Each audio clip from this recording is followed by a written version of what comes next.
Welcome back to the Herbalist Hour. Today, I'm really excited to have on Bonnie Rose Weaver. Welcome to the show, Bonnie Rose. Hi. Welcome. Thank you. Of course, yeah. Welcome to the Herbalist Hour. This is where community gather, merging the power of people and flowers, the sweet and the bitter to the salty, the sour. Umami, it's time for the Herbalist Hour.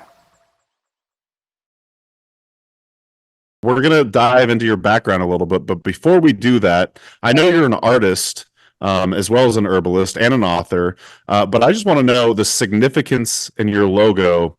What is the whale all about? Such a good question. Thank Um, you. so it's interesting. I've had the whale logo now since 2017, 18 maybe. A friend of mine, Nicola Householder, she's out of Portland, created it for me. And Oh, it, cool. it came out of when I was studying at Blue Otter with Karen Sanders and Sarah Holmes. They were in Mount Shasta at the time. I studied with them in 2017, and part of the training is learning about animal medicines. And it's not a part of the training that I'm really able to like totally teach on or speak about because it's part of the indigenous training that we receive from Karen's lineage, Choctaw lineage. But medicine, animals have like kind of their own energy, right? And Mm, so the whale medicine is one about community and mm, community healing. And Jane Bell speaks about this in her Hawaiian essences. I believe they're called the Jane Bell essences, but they're based out of Hawaii. And so she talks about that, how like when you heal yourself, you heal the community. mm, And that was really profound to me. And I just, I think my practice of herbalism is very much rooted in community. And um, I also, live in San Francisco. And so like whales are our neighbors. Um, Karen, my teacher, also just kind of shared with us these different aspects of whales and just the profoundness of like how big they are, how ancient they are. And like, the more you learn, like I got to learn about whales of like they sing, they have these really complex social structures. And um, recently I started watching, I think like National Geographic has like a short series on them, and mm. it's just incredible, like just their who they are as beings. And I think the most important thing is that Karen talked about how when we're practicing herbalism in this energetic way, we really want to think about like the profoundness of like how of like scale, I guess. And so she would have us imagine like how big is a whale, which is like larger than like I think the human size of normal going about things, right? Like it's already a big thing. But then the Yeah. whale itself is in the ocean, which is like even huger. And to just help us imagine how huge the ocean is, Mm, she would have us think about whales swimming through the mountain ranges that are underwater. mm. Wow.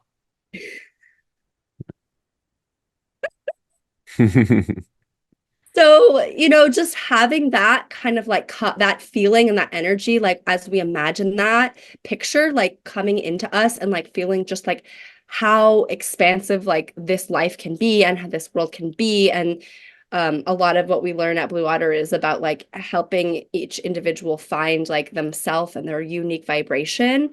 Mm, And I think that's a big thing that the plants do, right? Like people are like, oh, like you can use like lavender and lemon balm like interchangeably, right? Like they're both nervines. And you're like, well, kind of. Like yeah.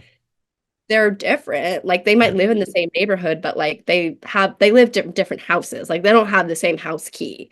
Mm, Uh, and so yeah, so that was really profound. And then the my logo is also the whale actually like somehow swimming like with the moon. So there's like the stars, mm. there's the moon, and it's just kind of like, it's just like we are just tiny little beings in this massive galaxy, and like who knows what can happen if you like open your heart to, that expansiveness when we're on our healing journey. I'm so glad I asked the question. That's such a awesome answer, and yeah, you just kind of weaved the story for us. And I was just on a Vedic astrology reading with this podcast host named Isaac Hill with the Plant Cutting Podcast, and he talked about based on what he saw in my chart, a lot of my journey has been through self-healing and thus community healing, and a lot of the work that I do in the herbal community and everything. And it's just interesting to think of the whale as like a symbol for a lot of that. I'd never heard that a whale embodies like community and stuff like that, but that makes a lot of sense to me. So thank you for sharing all of that. Yeah, well, I'm a weaver, so. That's right. Exactly. You weave the story. I love it. And I also thought it was really neat that it was your friend that made the drawing, even though you're a wonderful artist too. And honestly, I've only just started recently looking into more of your work. I thought it was your drawing based on kind of the similarities. I don't know if you agree or not. Oh no, totally. Styles, yeah. She made it look like I made it. She's Oh, great. cool. That's awesome. I do have some experience doing graphic design, and I did all the graphic design and layout in my book. But at the end of the day, I'm way better herbalist than graphic designer. Okay. And, after like a couple hours on the computer, I want to throw it up against the wall. So, yeah, I hired Nicola to help me just kind of like set up shop. And she did an amazing job. Awesome. And dear listener, if you want to check out some of Bonnie Rose's work, you could go to bonnieroseweaver.com. Also at Bonnie Rose Weaver on Instagram as well. Awesome. Well, let's delve a little more into your background. What were you like as a kiddo, and kind of how did you find herbalism along that way? As a kid, when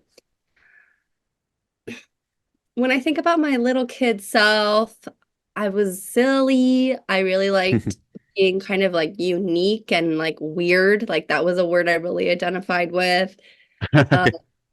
I remember in like second or third grade, being asked like, what do you want to be when you grow up? And I wanted to join the circus as a trapeze artist. It's pretty weird. Yeah, I mean, I don't even think I knew how weird that was. I really liked being like physical, like being in my body. Like I loved like playing sports and riding my bike and doing like circus, and yeah, just love that feeling. And I think that can kind of tie us into how I came to herbalism, which is that when I was little, I was diagnosed with asthma. And so that I was on inhalers, and that would often like hold me back from being like feeling in my body. Like I was not a great swimmer, and if I like went up to the Sierras for summer camp, I was always like the last one to pass the swim test, and like I would get an asthma attack, and I'd be that kid in PE with like the fanny pack with like albuterol in it. And I didn't really trust my body to like take me to where I wanted to be. Like I was fearful, oh, if I do this, then like my body's gonna stop working.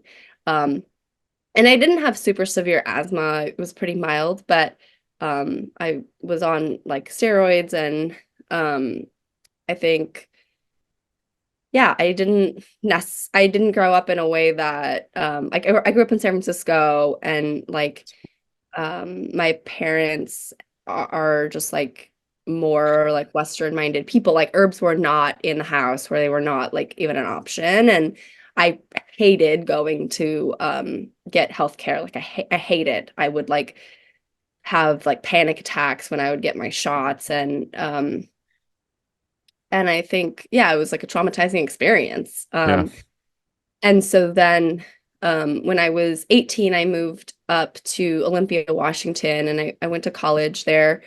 And just the community and like the culture of Olympia and Washington State is like way more in touch with plants. Like, there's a forest on the Evergreen State College campus, and I'd like go walking in the forest, and my friend asked me, like the first like month or two of college, like, what's your favorite fern? And I was like, there's more than one. To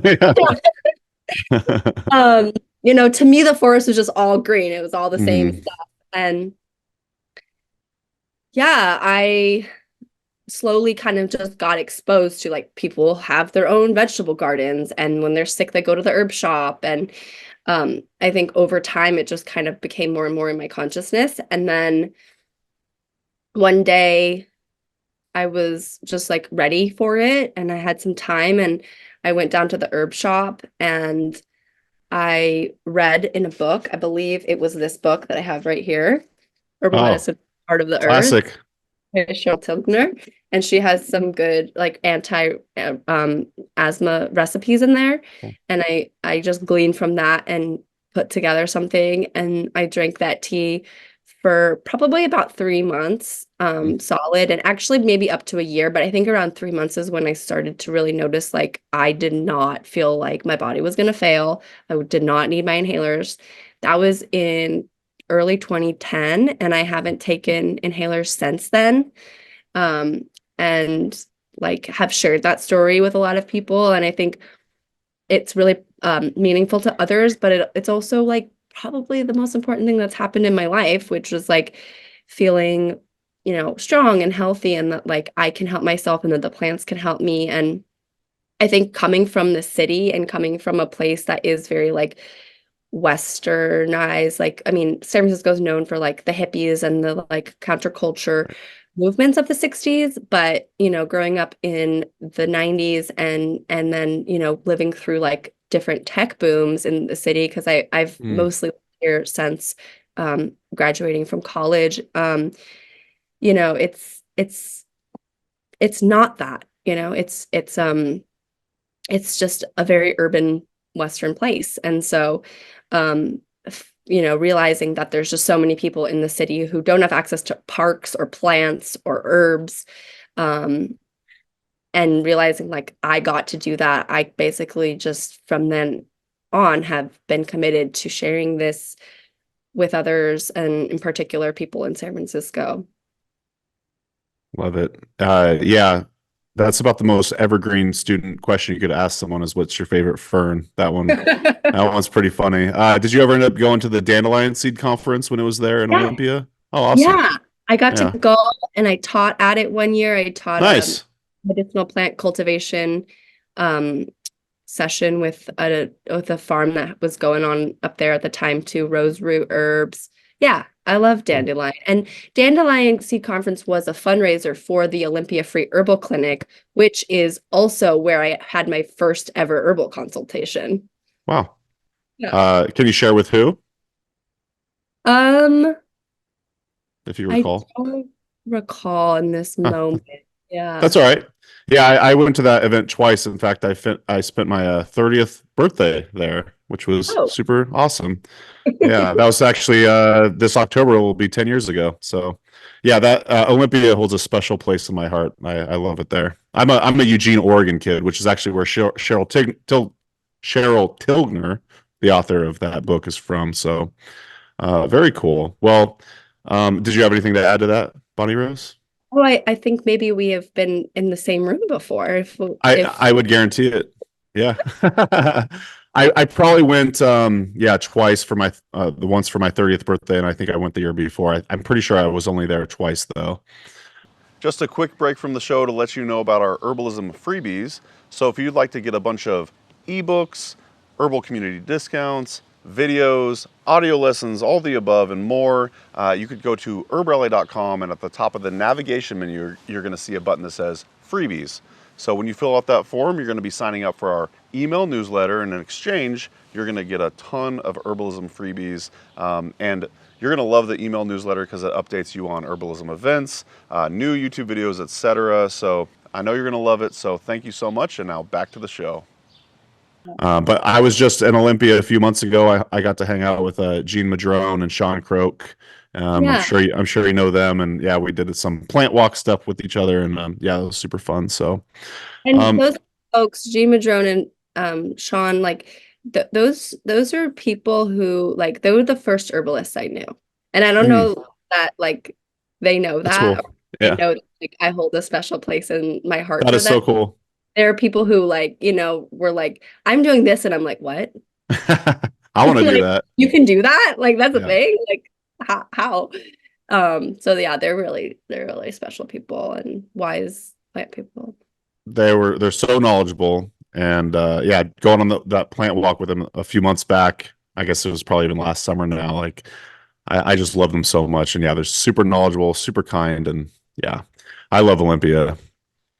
Well, I would like to hear more about your experience learning from the Blue Water School, as well as what it was like working at, or I don't know if you worked there or if you studied there, but HerbPharm. I saw that in your bio. I'm always curious about people who do that for as part of their herbal education. Yeah, let's see. Herb Farm was summer of 2012. Hmm. And um, so when I made the herb tea blend at the herb shop in Olympia, that was like January 2010. So between then and Herb Farm, I had been doing a lot of self-study. I graduated, I moved back to San Francisco, and I had gotten really into urban agriculture here. And so, a lot of when people think urban agriculture, they think food. Hmm. And I think that's something that's also kind of intersected into my path of like, why do we think just food? And that's something that I think people aren't entirely ready for yet. Yeah.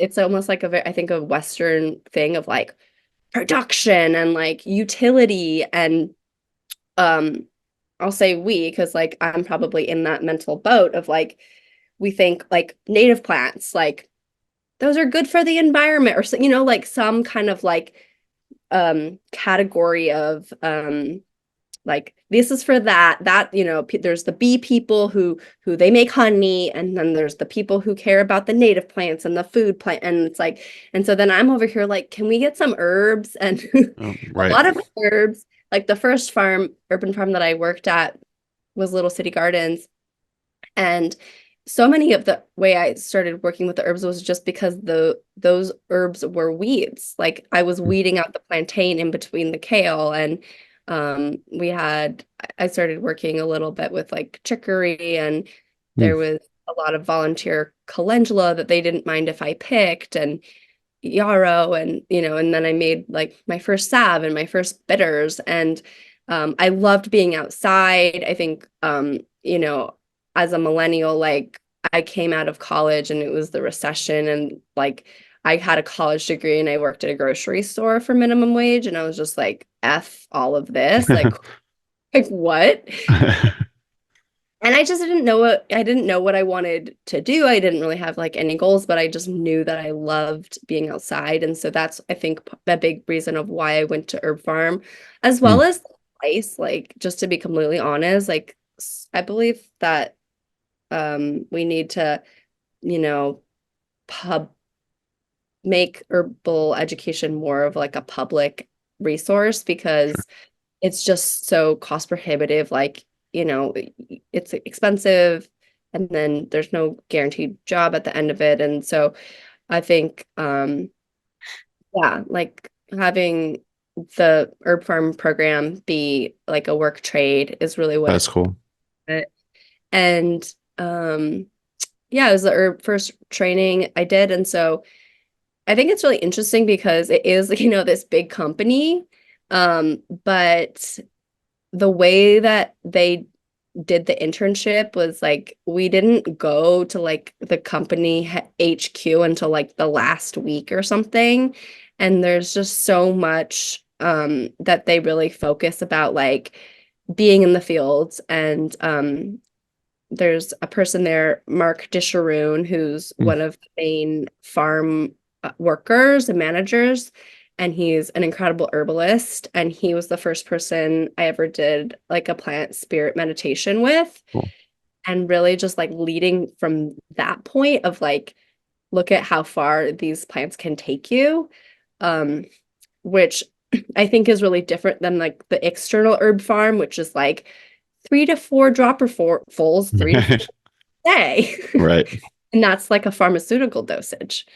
Um, so it was great. And there was this thing, I actually mention it in my book a little bit. And it was this experience of being out in the fields of a field, like what we would call like a field essence.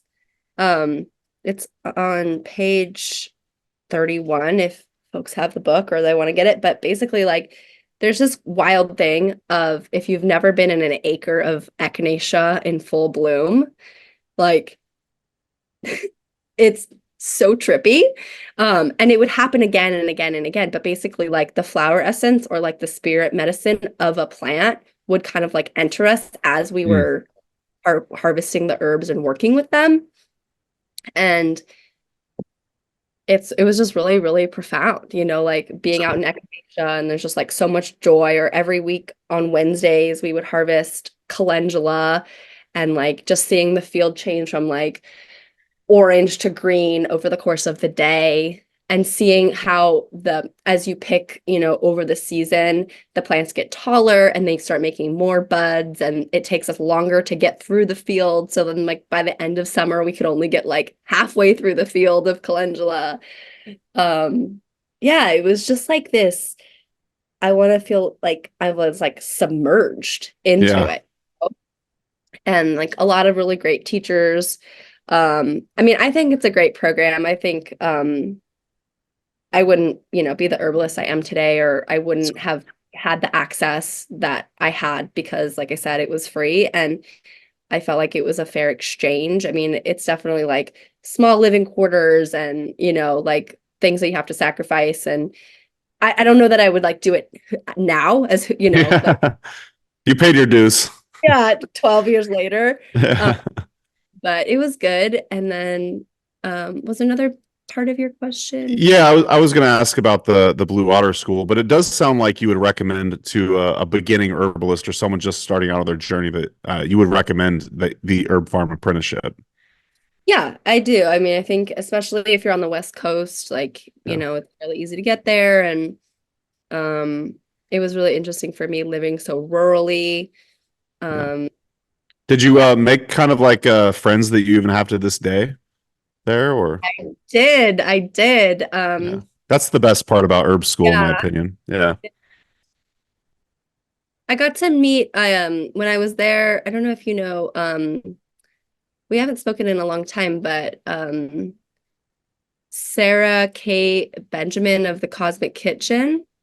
Do you know her? Like Cosmic with a K? Yeah. Yeah, I've heard of that person, but I don't think I've ever met them. We went there together.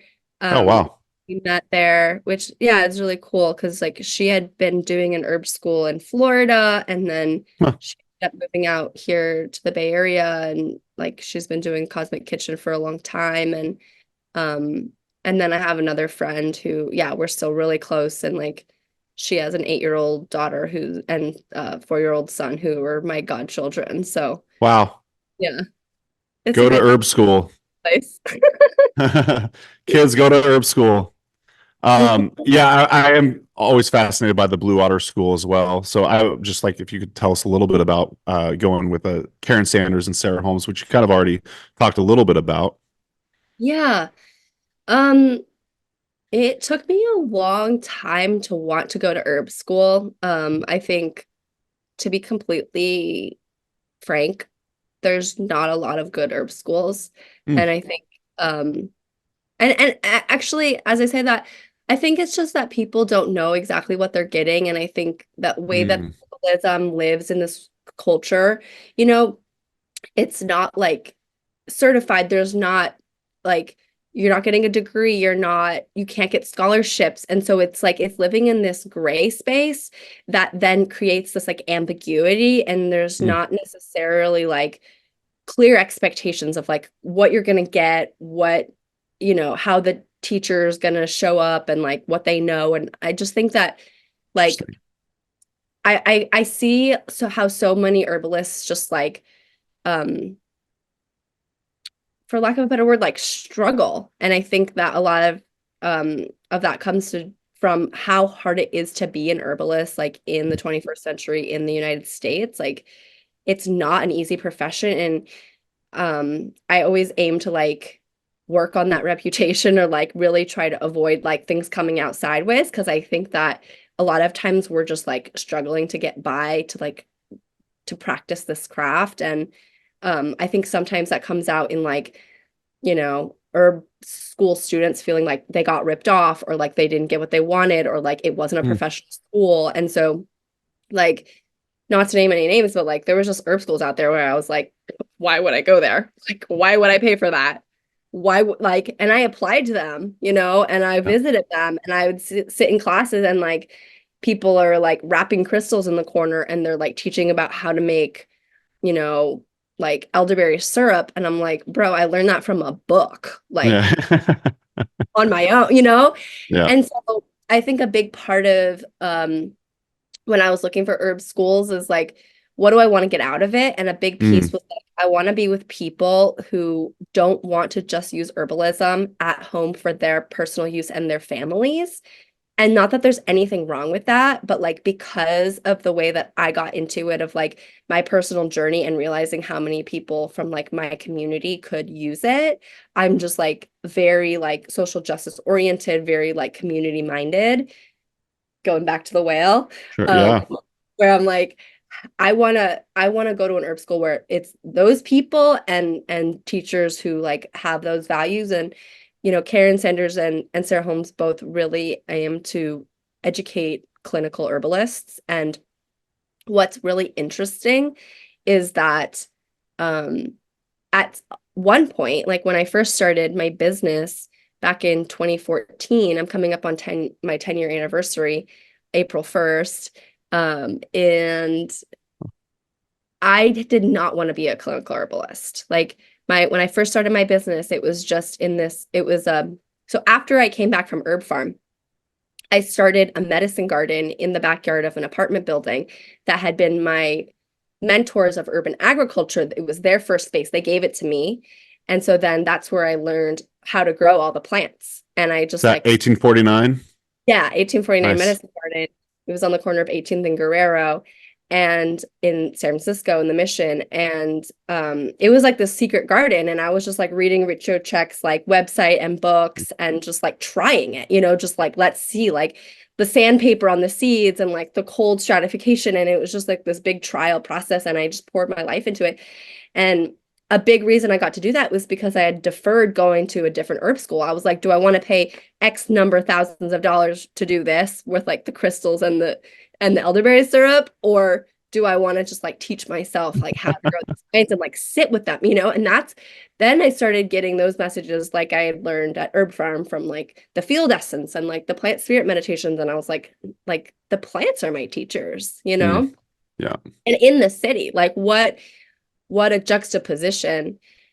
So when I decided to go to Blue Otter, it was kind of a big deal because I had written my book. The garden ended up closing, and so then the book was kind of like me processing that grief and like creating a document of like, I did this, I learned all this stuff. Like, if you want to do it, this is like a starter guide. Like, this is your little like step up that all the mistakes I made, like these are the herbs that grow the best. This is like what happened. These are the transformations that I experienced. So like passing that on, documenting it. And then I got to do a little book tour. And then through that, I realized like I'm meeting all these people and they want to know more about the herbs and they want to go deeper. And I'm like, okay, I'm ready to be a practitioner. And I had heard, you know, like being in the Bay Area, I had just heard about Blue Otter and it ended up just feeling like the right place to go. And, you know, I think Karen and Sarah are incredible people and they're incredible teachers, and learning Karen's lineage, like from that lineage and her tradition, was incredible. I also think a huge part of the medicine was living up by Mount Shasta, living in like rural Siskiyou County, and like in the classroom you could see like the mountain on a clear day. And you know, we would go up and visit a lot of like wild stands or just like go up into the Alpine lakes, like the mountainous lakes up in those areas. And like you're probably familiar, you know, Blue Otter, it has a reputation of like anti-wildcrafting. And so, you know, like we had a garden there and we learned, like I was in charge of the woodland bed. And so like learning how to take care of those like shady plants, black cohosh, blue cohosh, wild yam, bleeding heart. And there's just like all these different corners of this, like, I think it was maybe an acre garden Oh, with wow. different, maybe 50 to 100 different herbs. And yeah, so it was like values aligned there too around like cultivation. And yeah, it was definitely a transformative experience for sure. I think that's also really good advice for the budding herbalist is take your sweet time finding where you might want to go. I just had on my alma mater, Columbine School of Botanical Studies, on the show. I interviewed all four of them. And what they do before you go to their school is you go through a 3-hour interview. And they say they're interviewing you, but what they say is really you're interviewing them to see if what their school offers is what you want to learn. And I think that's a really good piece of advice. Know what you want to get out of an herbal school before you spend thousands of dollars and God knows how much money, or I mean time, and just all the headspace to dedicate to that. So that's really great advice. And not everyone wants to be a clinical herbalist. Right. I think those of us who do and who want to take on that responsibility, like that's a different path than like the home herbalist, the community herbalist, and like one's not better than the other. It's just a different type of training and focus. Yeah, I'm just a podcast host herbalist, so so yeah, I've definitely toyed with the idea of being a clinical herbalist, and maybe I will sometime in the future, but it's not calling to me. That's cool that you're doing it. Actually, this might be a good moment in time to promote your clinical herbalism. I want to say I read on your website you say you're a clinical energetic herbalist, if I'm recalling correctly. Yeah. But do you want to speak about your practice and how folks might be able to work with you? Yeah, sure. So the energetic word that's comes from Blue Otter. So the energetic herbalism is what Karen and Sarah teach. And it's interesting. I think that word gets thrown a lot around a bit in herbalism. Like I think when people think energetics, they think maybe like cold, hot, damp. Maybe they think of like Matthew Wood, and Matthew Wood did study with Karen, but I didn't know that. The energetics that we go into at Blue Otter, I would say it's more like what we think about as flower essences. As far as like how we're going to pair plants with people, but then it's also a big part of it is learning how to read energy and not just looking at like the physical body, but looking at like spirit body and emotional bodies. And I kind of think about it as like supporting people being like physically well, emotionally well, spiritually well, artistically alive and well, and making sure that, yeah, they're feeling like they have that sense of purpose. And so, yeah, I mean, I think a lot of this stuff, it's like stuff you already know, but it's like the ancestral trauma, the family trauma, the personal trauma, and it's like somebody is not necessarily going to sit down at an herbal consultation because they have a stomach ache and tell you about their like ancestral trauma.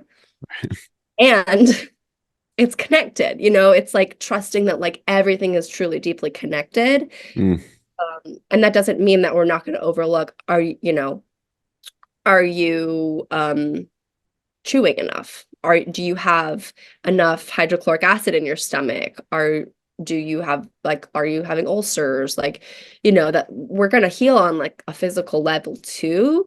But what I really notice as an energetic herbalist is that a lot of people will come to me with like a physical issue, say it's a stomach ache or something.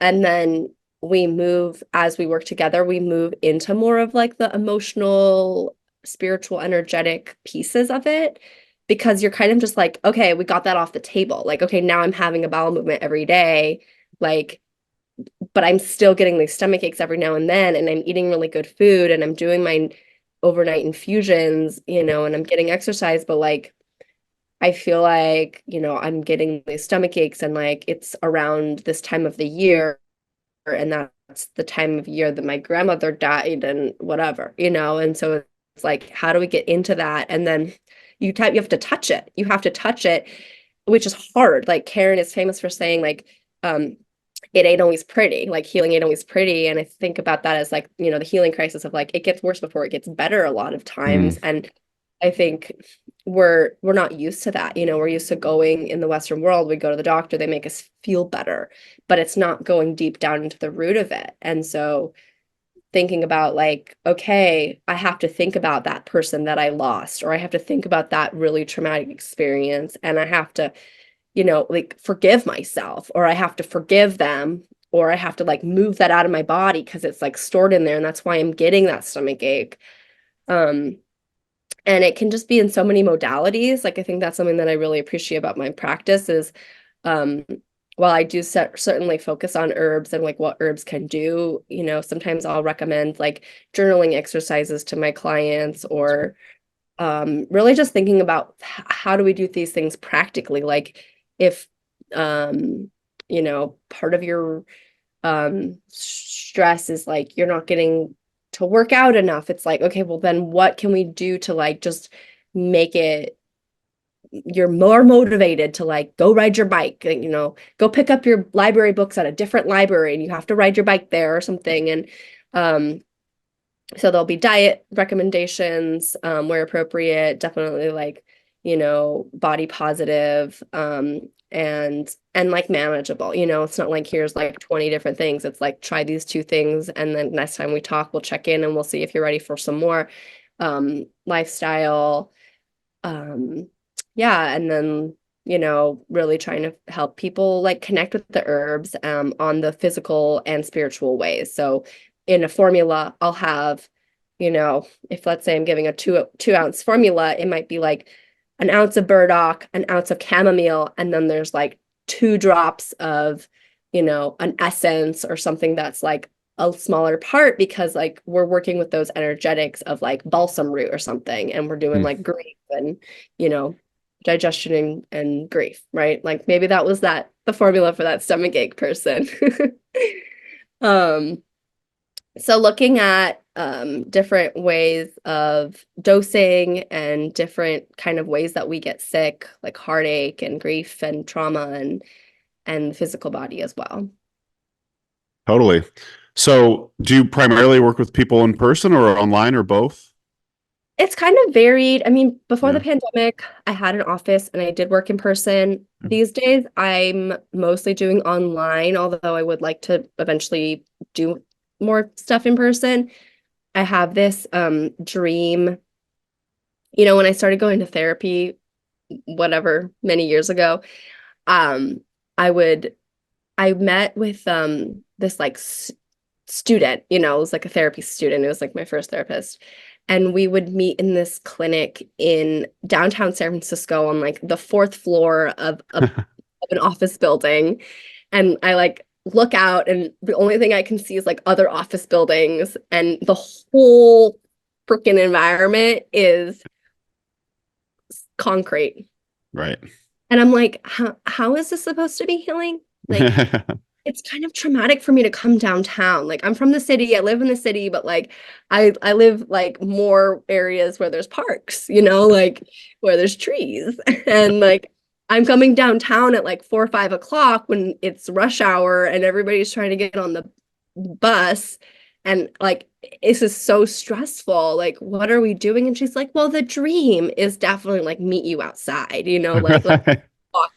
And so I'm hoping at some point I could meet folks in person, like this idea I have, I'm calling like wild walk, where we like go for a walk. There's this really beautiful park in San Francisco where it's like a wild canyon and it's like a lot of native plants, and you just don't even know you're in San Francisco anymore. That's cool. So I think about, you know, like how do we really, you know, embody some of these practices of like, you know, a healthy life, like you're creative. A healthy life, like you go outside, you have connections with plants, you have relationships with like the natural world outside. And, you know, I think that a part of the medicine could start to be, let's meet in the forest. That's a cool idea. Take your client on a walk with you. I've never heard someone say that before, but I absolutely love it. It sounds like a lot of your practice, Bonnie Rose, is centered around basic bitch shit. And dear listener, I was talking to Bonnie Rose pre-call what they might want to talk about, and Bonnie Rose said, "Let's talk about basic bitch shit." And Basic bitch yeah, shit. let's hear all about it. What is that? I told my daughter we were going to talk about this, and she goes, "Oh, you mean like pumpkin spice lattes?" And How old is your daughter? she's 12. Okay. Yeah, Yeah, she's pretty cool. I bet. Um, yeah, I mean, that's a great point to her point. Like, I think people think basic bitch is like this negative, right? It's like, oh, it's just like that basic outfit, that basic latte, whatever, and Yeah. I think what I'm trying to do with my practice, one of my practice kind of like touchstones and like things that I really want to do is basic bitch shit, which is just like let's eat, sleep, shit, and drink Yeah. water. Let's just try doing those things, see how it works. And I think what that means like on a day-to-day is I really want to work with folks who want support in their like digestive systems, their nervous systems. I think those are two systems that are really impacted by, in particular, urban life. And so working with people in cities, in particular in San Francisco or the Bay Area, but any city, I think our nervous systems are just fried. Like they Yeah. are just so incredibly taxed. Like I don't meet a client who isn't stressed, and we're just doing so much to keep a roof over our head and pay the bills. And it's stressful living in a city. I think thinking about the climate chaos that we live in, I think we're going to need to live in cities. I think that more people in closer areas reduces carbon emissions and all that. But like, we also need to think of the impact on our psyche, on our body, on our energetic body. And so I want to support people who have that, need. And I think it just can't be overlooked, like brushing your teeth, like um just hygiene, Yeah. getting outside, like going on those walks, those things that sometimes we really just forget to do. And it's okay, but I think it's even sometimes embarrassing or hard to admit that we forget to do, or that we feel lonely in a city, or we feel, like we don't have access to good vegetables or something. And it's like, how do we just peel back those basics and are like, okay, when are you going to get to the farmer's market? Like, where can you get your fresh vegetables? You don't have to grow it all. You don't have to eat every single thing organic, but like, how do we get ourselves to like some of those basic things of like, eating vegetables and drinking water and sometimes that's going to be our herbs are in our spice cabinet too. And so, looking at the medicinal value of like black pepper and using salt as, a purifier, doing a steam with like the thyme or oregano. And it's just like, it doesn't have to be fancy, it doesn't have to be complex, Totally. you don't have to even be making the elderberry syrup. Like, Yeah.